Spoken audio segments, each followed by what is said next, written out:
birungi si birungi wa Alien Skin yene gurupu ye basimatuse bomu.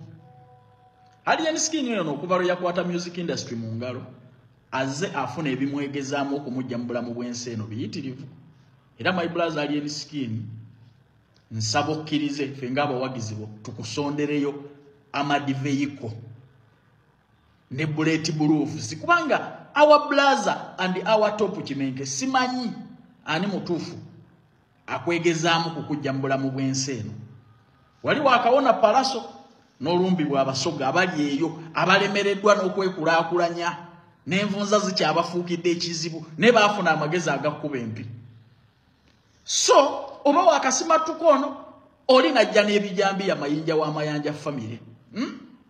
So simanyi kituufu who is against our brother naye nga musajja waffe asimatuse bomu ate kambabulire ezo bomu enkadde kadde tezigwa bugwi. There is someone behind that dangerous substance. Nkubulira wano bakusindikira amayembe ne gagwa mu nkoko ye yali ekola ebya security eyali mu gwe bayita omuzimu omubanzi okuva Tanzania ebiteega by'abachwezi era ebyenkoko tebyagirekera bulamu kyovola bantu wagiziika mu sanda 16 ne Alien Skin nno naawe totudde olaba wayina enkoko ekola ku bya security. Amayembe abaali bakuloga bwe bagisindikira amayembe bwe basindika amayembe gakutuge enkoko yo neganganga negagisinza amaanyi negagitta negadduka.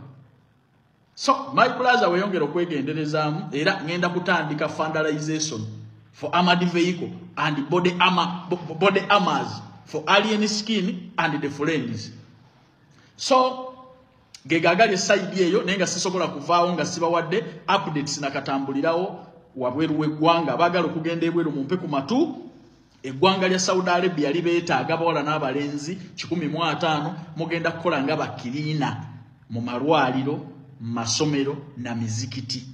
Contract eri under government mufuna milioni 1.4 bakusuza bakulisa atera nga bakujjanjaba okola ennaku 6 buli week ne vacation buli mwaka. No dakeeka n'olaba ku bantu bo omwana w'obuwala bw'obulenzi okuva ku myaka 21 paka emyaka 4 weetaagibwa katikati olabidde video eno era noonyaako akasente ke waffe oteekamu nga visa ekuli mu ngalo ku noti 767 21 oba noti 746 ogenda kuba onfuna butereevu. Kelvin Kanja president w'abankuba kyeyo.